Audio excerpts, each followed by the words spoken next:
Welcome to TMZ Live. Harvey Levin here. Charles here. So now that people have had time to process it, I got to say, such a spectacular loss on the part of prosecutors in the Diddy case. Getting convicted of the Mann Act, he is going to get out within a year. I mean, based on based on sentencing guidelines, prosecutors are asking for a little more than 4. Right. And he's already served nearly a year. He's not going to get 4. He's going to get less than that. He could easily get 2 under the sentencing guidelines, and he's already served 1, plus there's credit that he's going to get. Diddy will get out, but when he got back to prison, it was raucous. On Wednesday night, when he walked in after, like you said, certainly he views it as a victory. The other inmates gave him a standing ovation. He beat the feds. Because he beat the feds. His attorney, Mark Agnifilo, said that he got basically a hero's welcome because they don't, the way the other inmates see it, they don't, this is such a rarity that someone beats the government. Very rare. I mean, the government has such, when you look at the resources in Diddy, to get 70 Homeland Security agents to raid 2 houses, to spend the time to put 6 prosecutors on this, and all that they did, it is hard to beat that. And he had the money to hire a legal team that kicked their ass. I mean, they just did. That's why part of the reaction of the other inmates sort of surprised me, because you could see it cutting the other way, that they would be resentful that a guy with lots of money and power was able to beat the feds while maybe some of the people in prison didn't have those resources. But it cut the other way. They just want to see the government beaten, and there's a real camaraderie in prison. And he apparently came in and was feted like a hero, a returning hero, after being told he had to go back and sit in the facility and not be released on bond, which I think was a bit of a stomach punch to Diddy. There's some of the sketches show he was quite upset with that ruling, but it must be nice to come home. You know, I did some recon on this, and I was actually wrong on this because I thought he would get out, but they knew he wasn't, and they were prepared for it because they conceded domestic violence in open court. So they kind of knew that he was going to stay in until sentencing. Nonetheless, now there's been a shoe that's been put on another foot. Right. The immediate aftermath of the trial for Diddy was getting that applause in prison. For Cassie, it was getting hit with a lawsuit that was filed by a man named Clayton Howard. He's one of the male escorts that had freak-offs with Cassie and Diddy. During the trial, he was referred to as Dave. But he says that not only did Diddy control him, but Cassie controlled him. So you have now Diddy and Cassie as co-defendants in this lawsuit that accuses her, Clayton claims that she got pregnant and had with his child and had an abortion without telling him. Also that he got an STI from her. And he said all along, you know, people during this trial, you had Cassie as the victim. She was victim 1, but his experience, he says, is that she was very much in control. This is what he had to say about why he didn't file this lawsuit sooner. 1, I was in an economic position where I really needed the money. 2, Mr. Combs is incredibly powerful, and Ms. Ventura had no problem in her use of that power. There's a side of her that people don't know, the side that manipulated Sean Combs' power, the side that embraced his power and his position to do things that she wanted. So I was always afraid if I stopped coming, then I would start having problems, because she threatened me several times not to come and made me feel uncomfortable that I would come to see her just to avoid any problem with Sean Combs. So, you know, what's interesting about this, we spoke to one of the alternate jurors over the weekend, and he was saying, look, that he felt, and it sounds like the rest of the jury did too, that it wasn't so much a victim, although a lot of people on the outside say it was, as somebody who was consenting and was getting something out of the relationship. He's kind of echoing that in a way. Yeah, that is certainly what Clayton was saying, that what she got out of it was power. And he said that he actually did want to file this lawsuit. He didn't want to wait until the trial was over. He wanted to file it before. He claims his attorney basically was in cahoots with the prosecutors and didn't want to make Cassie look bad. and that's why Clayton filed this lawsuit himself. He didn't file it with an attorney. So it's a little bit strange that his attorney would not want to sully Cassie's reputation if he ends up suing Cassie. What is interesting to me about this is we did see glimmers of another side of Cassie during the criminal trial. Remember, there was an audio recording of her threatening another one of these alleged sex workers, and that showed a different perspective on who she was during this 11-year relationship, sometimes consenting, maybe sometimes even embracing the power that Diddy had. So I'm not sure you can discard what Clayton is saying in this lawsuit out of hand, but I think both things can be true. She could have been a victim in some respects and a perpetrator in others, potentially. This is Mackenzie from Bucks County. I think as an attorney, this case with Mr. Howard is not going to get far with Cassie as a co-defendant, in my opinion. This escort claiming that Cassie has a different side to her, that embraced the freak-offs and was trying to manipulate Diddy and Mr. Howard after we all just saw her testimony that she was also being used and manipulated and heavily into drugs at this point in her life, makes the accusation very misguided. Bottom line is that she is not the person who started the freak off, so I would be willing to bet that he's not going to be awarded any monetary damages from her in this suit if it even moves forward at all. I will say, the way you're putting it is what a lot of people said before we heard the jury speak. The jury is not embracing what you just said. They didn't embrace what you just said, that she was a victim. At a civil trial, it's going to be up to the jury, it's going to be up to the judge to look at all the facts of the case. And the facts of the case are simply that Cassie was not the initiator of all of this. Yeah, not the initiator, but But I think Clayton may suffer the same thing that Cassie did, in that if this actually goes to trial, that they're going to say, look, you were along with this, you were getting paid, you were getting paid very well. So you weren't being manipulated or forced into doing anything. Right. So he may suffer the same fate that Cassie did. I think he will. Yeah. Okay, we're going to move on. Moving on to Cardi B, who is apparently looking for love again, because as quickly as things started with Stephon Diggs, the NFL star player for the New England Patriots, wide receiver, it seems like they're over now, because if you look on Cardi's social media... And that's all that matters. Right, that's all that matters now, right? She has scrubbed all images, even though before she was posting all sorts of things from their trip to France, their boat trips, out on a yacht. He's gone. He's etch-a-sketched out. So, she has not announced anything yet, so maybe they just... It could also just be saying, we've seen this with Cardi. A fight. Right, there was a fight. So she just scrubs everything, but... If she were married to him, she'd file for divorce. Right. I mean, she would file for divorce, and then she would rip it up. Rip it up. Right. And we've seen that in the past, right? It seemed like it was going so well with them. It was only a couple of weeks ago he rented out the castle in France, remember? She had said when she was on tour in Europe, she never got to go to these really cool places, and he said, oh, I got it.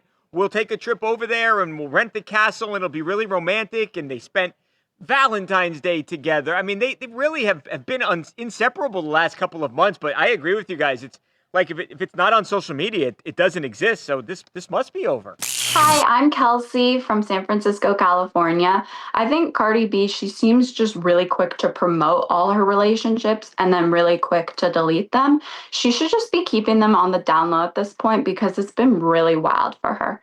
But at the same time, she's giving us great entertainment and good conversations on TMZ. So it's like, which one, Which one do you pick? Yeah, good conversations on TMZ. There you go. Keep the entertainment coming. There you go. Okay, we're going to take a break. All right, when we come back, the Department of Justice says Jeffrey Epstein, conspiracy theorists, you got to find something else to do with your time. They claim now that there is no client list, that there is no proof that he was murdered in prison. So what was the AG herself saying just a few months ago when she brought up the client list? We're going to be joined by a journalist who's been following this very closely for a couple of years.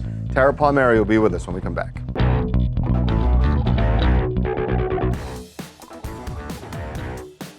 Go home, folks. Take your pitchforks. There's nothing to see here, is what the Department of Justice is now saying about the Epstein files and the Epstein client list, and what they're saying about Jeffrey Epstein's death in prison. They're saying he was not killed. This is, by the way, 11 hours of video of the prison, which they just showing released. that hallway where you would have to walk to get into his cell. And they're saying nobody got in his cell from the time they put him in there to the time they found his body. I don't know why they don't have video of the cell itself. You would think Seems they would. Strange that they wouldn't in front of the cell where he Whatever. was. But that's the video they released, and they said there's no client list. Now, that's the one that really,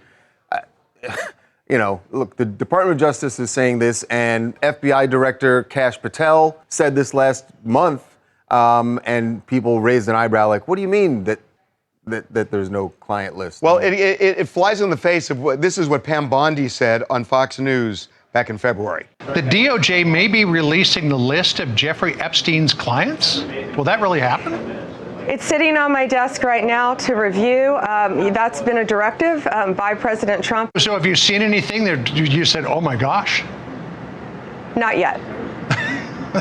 It was like it was being dangled like raw meat for people to go like, all right, here comes this list, and then they just go, oh, never mind, nothing there. So what was on her desk? Right.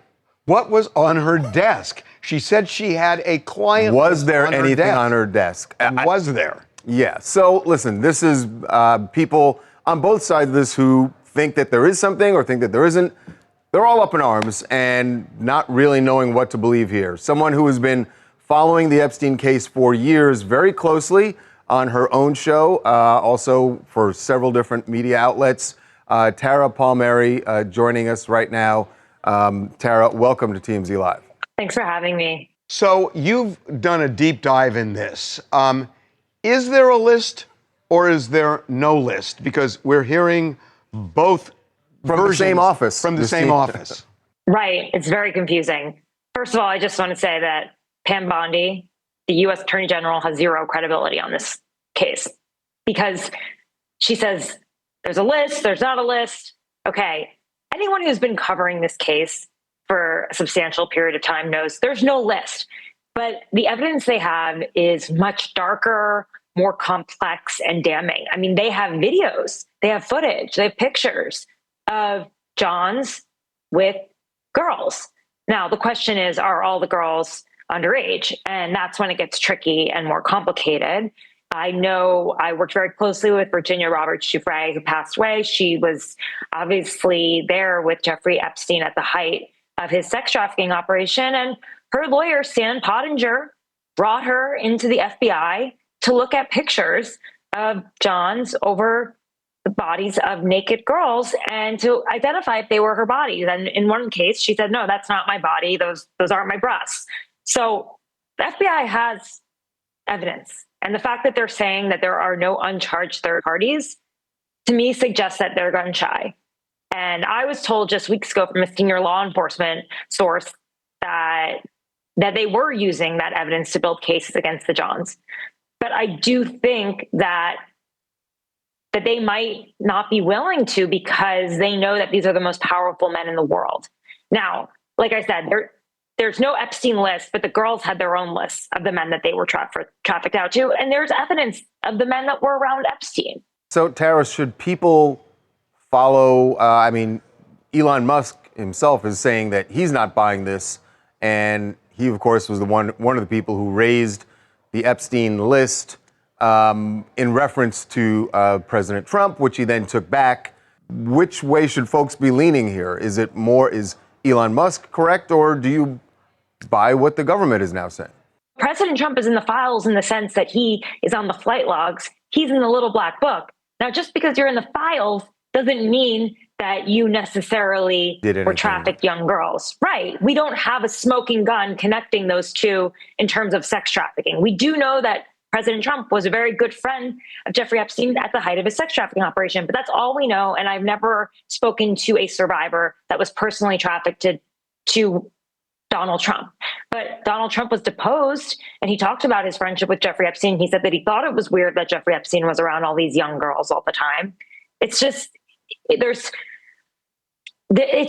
so much conjecture, and all of this has been weaponized. The idea that there are only Democrats that were friends with Epstein, but no, both sides are guilty in this. I mean, because mostly they all enabled him by looking the other way, and some actually engaged in it. So, look, two things. One, I have been in contact with somebody who had reason to look at these files and said, the Trump thing, that yes, he went there, but there's nothing in any of them that creates anything untoward in that respect, at least in the files. That's what I was told. And if that's true, and I believe it based on how I was told this, then it's not to protect him, but you say they were gun shy, the feds have been gun shy to go after powerful people. Yet we just looked last week at the conclusion of the Diddy trial. They went after him in a spectacular way with Homeland Security and raids and all of that. They went after Martha Stewart. So the feds have not traditionally been gun shy about going after powerful people. So I'm having trouble with the gun shy part of this. They don't like to take these years-long cases unless they think that they will win, right? A lot of it is political also. These DAs, these state attorneys, they want to win their cases. If they went up against the very powerful men that were in Jeffrey Epstein's circles, it's not clear cut. And it's also, there are a lot of questions about whether the girls that they were trafficked to were over the age of 18. Right. That's different. Jeffrey Epstein liked to keep the young girls to himself. And so that's where it gets more complicated. You have to also understand that these Johns, there's also witness tampering and intimidation. Some of these girls were paid off not to say anything. A lot of them don't want to get involved anymore. I mean, they've worked with the government for a long time, since 2006 during the first Jeffrey Epstein trial, and they did not get justice at all. They didn't see any justice. He went to some local jail and was basically under house arrest with an ankle bracelet. Do you think they want to go back there again and help the feds when they didn't do anything the first time around? I mean, there's really been no justice in this case, and they're really disappointed. Will there be? It's interesting that you asked that, Harvey, because I talked to a lot of the victims. I spoke to Virginia Giuffre, and when Pam Bondi handed out those classified binders that had nothing classified, and then they were just the documents from the vault, and really a lot of her case documents in there.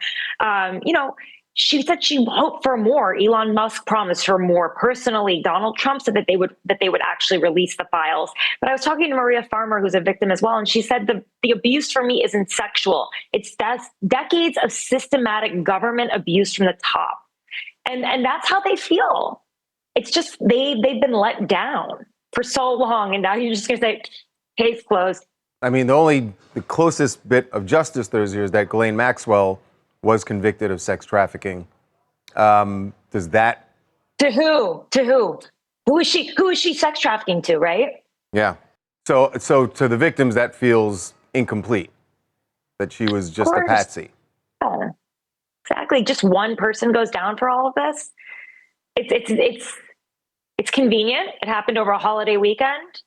I have been saying this for a while, that they even don't use the correct terminology themselves as officials in the Justice Department. She was saying that there's a list, when everybody who has been covering this case and has looked through these files knows there's no list. And now she says there's a list. I just don't think that the Attorney General of the United States is a credible source on this case. Well, I know one thing: the conspiracy theories are not going to die down. In fact, they're probably going to get much deeper now.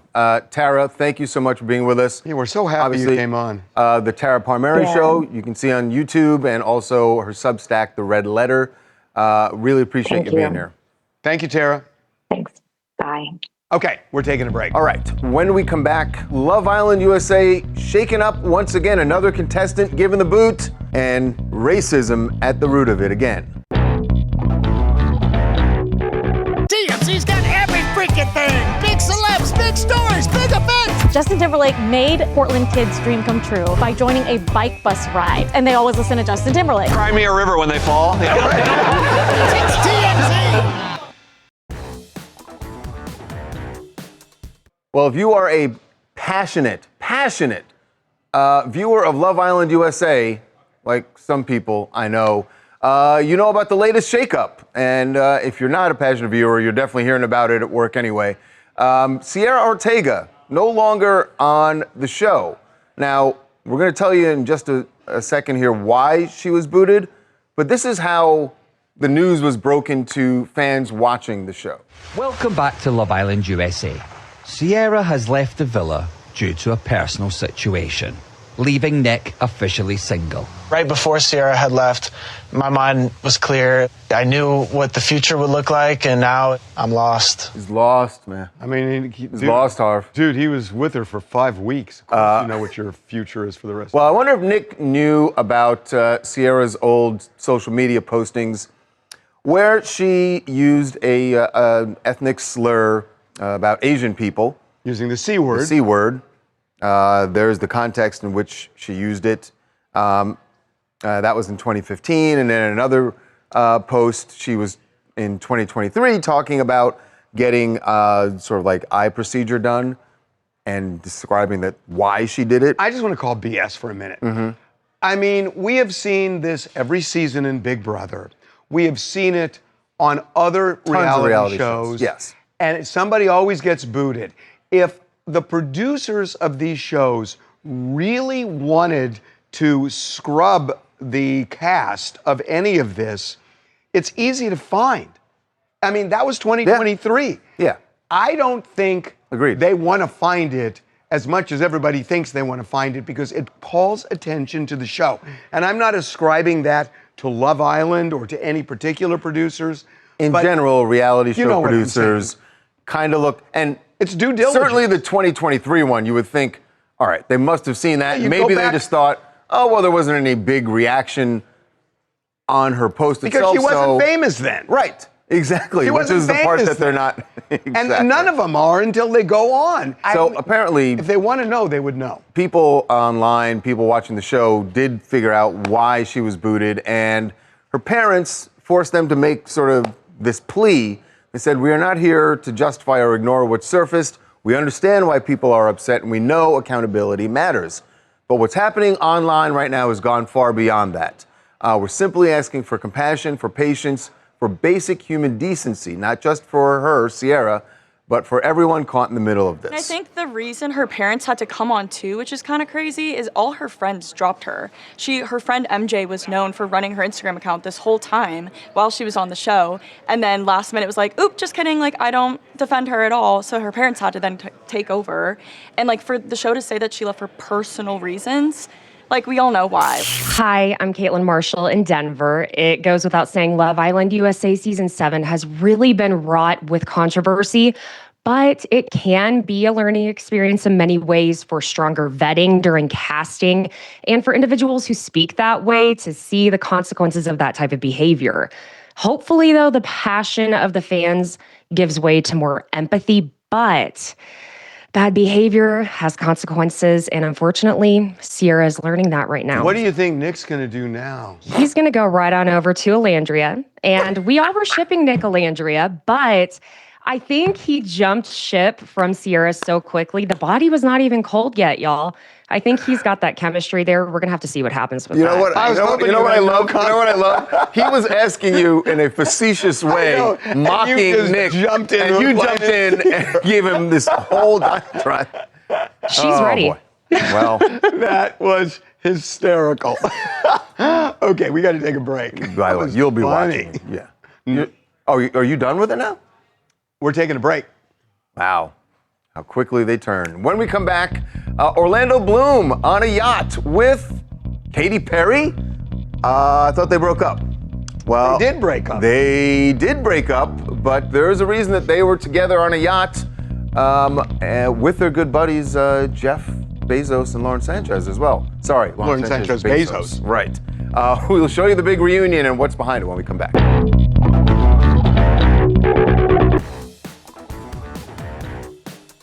Welcome back to TMZ Live, and welcome back to Orlando Bloom and Katy Perry. Not exactly. Not exactly, but they are single. We should say we broke this story. Right. They're single now, and they are single. But they were back together over the weekend because they were. I mean, there was a fabulous yacht to be had, so they were on this yacht with their daughter, with Daisy. His scarf, it was what? Apricot? Yeah. It wasn't though. He wasn't wearing an apricot scarf. I know, but I just thought you just wanted to make a reference to an old song that no one's going to know what you're talking about. Oh, they know what I'm talking about. Okay. Anyway, so they were on the yacht with their daughter. So it is a co-parenting situation, But it wasn't just them. They were also like just socializing with their friends. Well, Jeff Bezos and Lauren Sanchez. This was in Italy, by the way. So they're on the Bezos' yacht. But no, actually, they're not. It is not the Bezos. It's not their yacht? The Bezoses came over to their yacht to visit. No. Yeah. So they will leave Jeff. They will leave Jeff's yacht. They slummed Jeff it? and Lauren's yacht. Oh, my God. Yeah, well. But, hold on. Pretty sure they weren't. But I want to kind of put a wrinkle in this. So they broke up not too long ago. And it's one thing to co-parent on land. We knew that they broke up not too long ago. They could have been. Maybe in fact, there are couple reports of that months. they've been. Yeah, a couple of months. To spend time together on a yacht for an extended period of time in close quarters, it is interesting. They're doing it for their child. No, I know they are. Yeah. But they are living on the same boat in a essential. Dude, it's not a dinghy.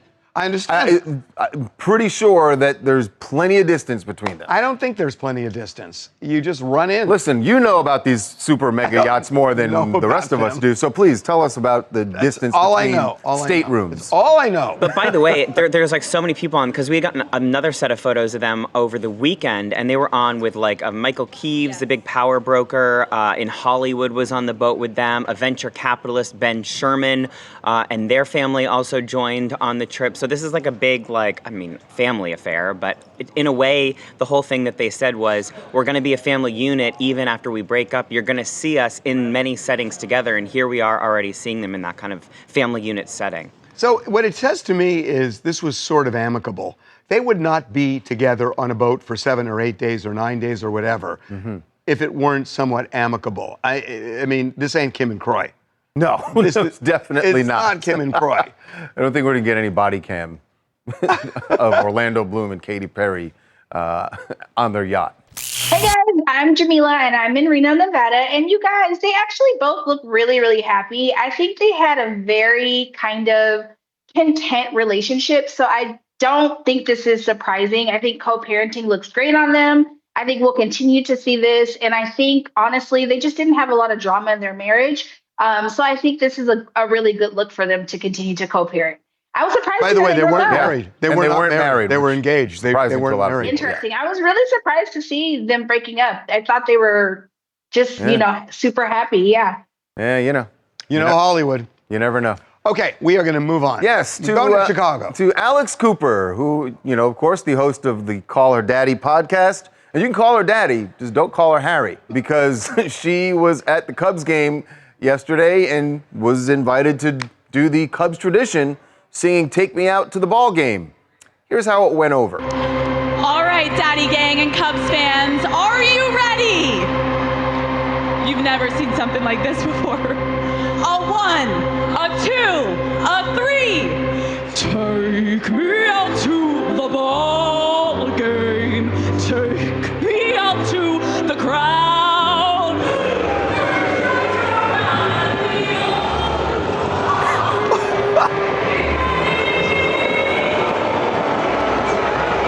You're not gonna really endear yourself with Cubs fans by. It sounded at the beginning like she was mocking Harry Carey, which that's never gonna go over well with the Chicago crowd. I don't think that's what she was going for. I think she was just being silly. Just singing badly? It wasn't funny. And literally everywhere over the internet, everybody's saying the same thing. It wasn't good. There was nothing I give her funny about credit it. for the choreography, having her friends there. That part, I don't think anybody found that hilarious either. I really don't think any part of this. Look, we've seen a bunch of celebrities bumble through this. Ozzy Osbourne bumbled through it. Vince Vaughn's done renditions of it. And as long as it's authentic, people don't mind it. But this was very inauthentic. It felt staged, and I don't think anybody really liked it. Could it? I mean, it is all possible staged. that alcohol might have been involved here? I mean, it was Sunday night. Yep. Do you know what I'm saying? It's 7th inning, right? Yeah, 7th inning stretch of a late game. Look at this guy. There are 6 innings before you stretch to go to the concession stand, right? Easy sport, Billy. Okay. Hey, what's up, guys? It's Zach Pruzak. And yeah, I'm a huge baseball fan, been to a ton of Giants games. And the 7th inning stretch is one of those times where it's pretty universal that everyone's having a great time. They sing along, and I would never expect to be booing. It's like when a celebrity throws out the first pitch, whether it's a strike or a ball, everyone cheers because we know that they're actually trying. So for her to act like that and make a mockery out of it, it just validates that her humor and her podcast will not be for me. Wow. I mean, her podcast is for a lot of people. It's super I know she had a popular. bad outing last night, but let's not act like Alex Cooper is. Podcast. Right. Okay, we're taking a break. All right, when we come back, here's something some people are cheering for, and some people think it's awful. The steroid Olympics. It's not really what they're calling it, but that's what critics are calling it, because all of the competitors will be using performance-enhancing drugs. Why are they doing this? Is it dangerous, or is this the future? The organizers and one of the athletes will be with us when we come back.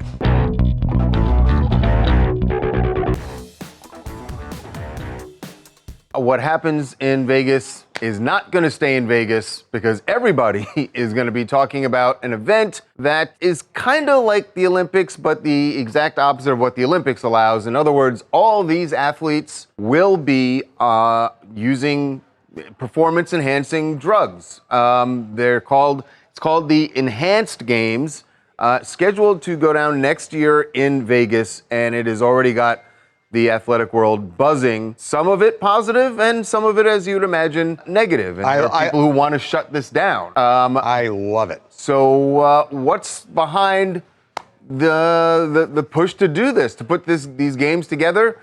Joining us now, one of the organizers, Dr. Aaron D'Souza, and one of the athletes, potential athletes performing at the games, Andrei Govorov, who's a swimmer, and they are both joining us right now. Welcome to TMZ Live, guys. Thanks for having us on the show. Oh, we appreciate it. I am just so fascinated by this. So, I mean, look, we've seen it in professional sports in the United States and all around the world for years, even in the Olympics, and then people get booted or docked or whatever, but they're better. So what's behind the push to supercharge sports with the help of drugs? Well, that's a great question. Well, according to research funded by the International Olympic Committee and conducted by the World Anti-Doping Agency, 44% of elite track and field athletes have used a banned substance in the last year, and only 1% get caught. And so when something is so common and so used, why do it in secret? Why do it in hiding? Let's do it out in the open and create a fair, safe environment where we can learn in a rigorous scientific way to increase human performance. The reason I'm so for this is, I mean, people said this about marijuana, that it's going to hurt you if you use it, but people use it. Professional wrestling, you know they use it. At my gym, I know there are a lot of people at my gym who are on steroids. So, Andre, I want to know from you, because you are a professional swimmer. You are accomplished. Yeah, you've won titles. So tell me about the risk benefit here, that you know that you're going to be better, but there is that risk, and that there are side effects to steroids and other drugs like this. So why have you balanced it in favor of doing it? Thank you for a great question. Actually, as a world record holder, knowing the game, knowing the field, spending like 2 decades in sport, I could say and responsibly say that high performance sport, like Olympic sport and professional sport, by the definition is not healthy at all. Mostly when athletes retired, like also in the open sources, statistically, like 60% have joints problem, a lot of depression problems, identity and addiction problems. So why is it even happening? Because of lack of monitoring. It's rarely when athletes actually get this monitoring ability to see what's happening with health. What Enhanced Games offering is giving an opportunity to research yourself, learn from yourself, and have an additional boost to preserve your health. And it also can apply for other people in general in the society, that we can be healthier, better performance, happier, and also the most important, well paid, because the traditional movement is not well funded, and it's hard to live life as high performance athlete. I'm, as a world record holder, was struggling to find my own way while I was being on my peak. But on the other side, when we are retired, or when we are not in the top of the field, those people are struggling even more. So that's why I appreciate Aaron and all the team behind that, to give an opportunity for sport to have this potential evolution to something bigger that could have changed humanity completely. Dr. D'Souza, to the critics who say that this is an irresponsible display for young athletes, right? That young athletes will see this as a shortcut, and that there are, as Harvey mentioned, side effects often to steroids that, look, if you're an older athlete and this is your shot to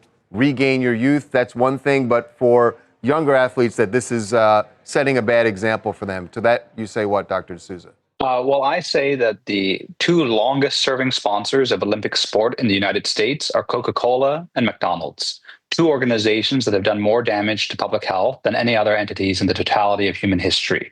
The number of fatalities attributable to McDonald's and Coke probably can be measured in the tens, if not hundreds of millions.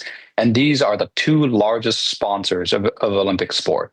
Sports betting, alcohol companies are also Dr. D'Souza, major I'm sorry, sponsors. that's not addressing the actual science of what steroids does to a young athlete's body. That's what I'm talking about. I hear your point on these corporations and what we are ingesting, but speaking specifically about steroids. Okay, so again, let's talk about the facts. Anabolic steroids, self-administered, are significantly safer than processed food and alcohol. And this is research that has been conducted at the highest level of scientific rigor. Go back to creatine in the mid-90s as an example. Creatine was viewed as a super steroid. It was a banned drug.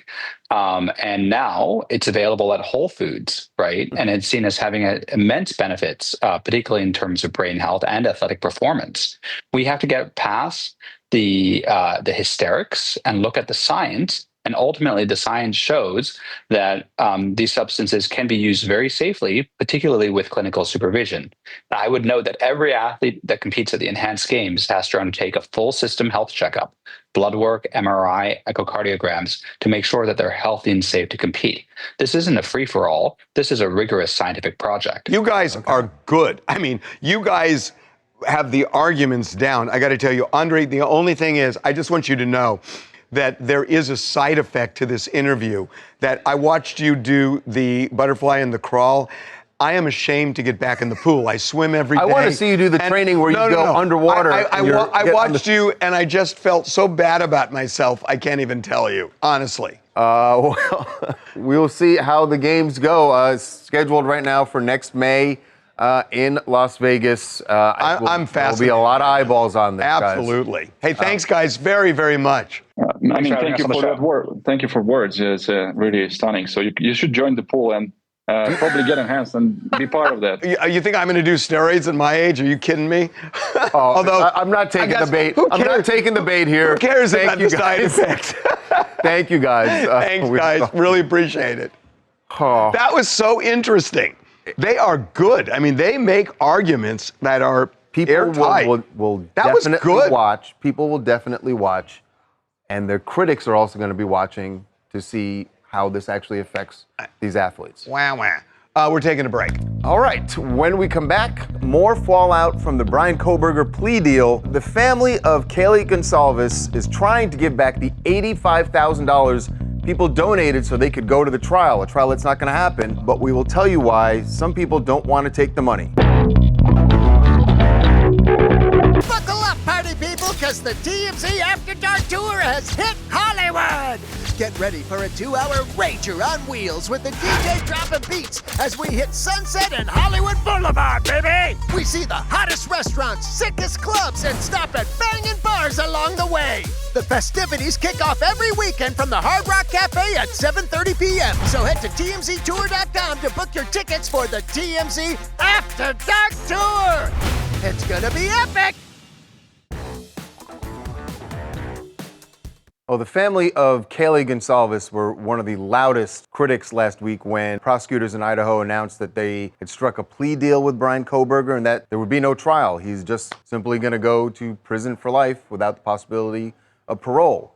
Stephen Gonsalves was incensed that prosecutors did not inform him of this. They didn't consult with the families. Now he's trying to give back $85,000. This was money that they were going to use crowdfunded for the trial, traveling to and from. No trial, so no point in keeping So the he's money. doing a valiant thing, or he's saying, look, you gave us this money for this purpose. We don't need it. Right. Wants to give it back. A lot of people wouldn't do that.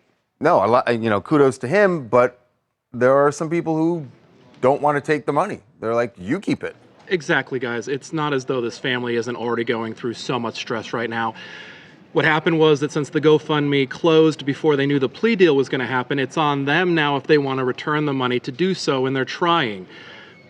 90% of the people there telling us don't want the money back. They are just as upset about what happened, and they said, no, you keep the money. We also found out from the family that they don't even know if they're going to be at the sentencing that happens at the end of the month. It just so happens that their other daughter is attending Baylor, and they're going to take her down to campus. They'll probably have a statement to be read aloud, but whether or not they're going to see this man one more time before he goes away forever just is unclear. Yeah, that's really interesting because these victim impact statements are kind of standard in especially horrible cases like this. I'm sure some of the other parents are going to testify. It sounds like the Gonzalezes want nothing to do with the judicial system because they feel it failed them. Yeah. Every weekend we put polls up on the website to find out. In fact, I think we had one on Brian Kohberger on how people feel about things that happened last week. A lot happened last week. Yes. So here are the results. All right, the Diddy verdict. Is this justice or celebrity justice? They're definitely going to say celebrity justice, clearly. That's not the way the jury felt. They say celebrity had nothing to do with it. Next, for violating the Mann Act, Diddy should get 1 year in prison or 5 years in prison. They're going to go 5. They're going to go 5, but it ain't going to happen. Yeah, not going to happen. It's going to be closer to 1. Diddy will have a career when he gets out. Now, this is interesting. Yep, he won, so why not? Or no way, beating video is a career ender. It's interesting. Yeah. Almost a third said he will. That's interesting. I thought it would be and more by the left time he gets out, Yeah. and I know you think that that's going to be like next year, but No, memories fade, and yeah, it'll be interesting. I know. Next, Brian Kohberger plea bargain. Made sense, avoids costly trial, or disgusting, he deserves to die. It's got to be the second. Yeah. I'm surprised it's that lopsided, but yeah, I get it. Okay, last one. Big, beautiful bill, now law of the land. Fantastic, Trump's plan will save America, or disastrous, the deficit will sink us. That's going to be 2-1. 2-1 Trump, right? No, 2-1 against Trump. Close. Yeah? That was close. 2-1. That was close. Okay, we're taking a break. When we come back, Kylie and Timothée, they are doing a little summer vacay together, even though he wasn't at the wedding, at the Bezos wedding with her. We'll show you where they've hooked up now.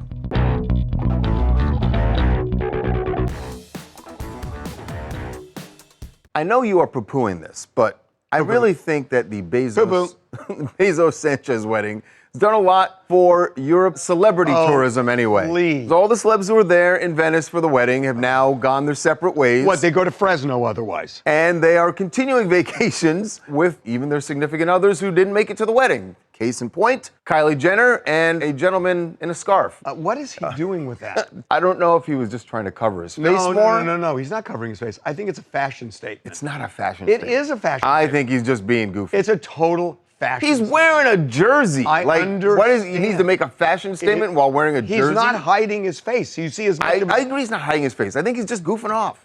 First of all, you're so wrong on this. They were going to, you think, Saint-Tropez would be a ghost town if it weren't for Lauren Sanchez. Exactly. Oh, exactly. you are That's what I'm saying. delusional. As far as celebrities you are concerned. delusional. We will see you tomorrow.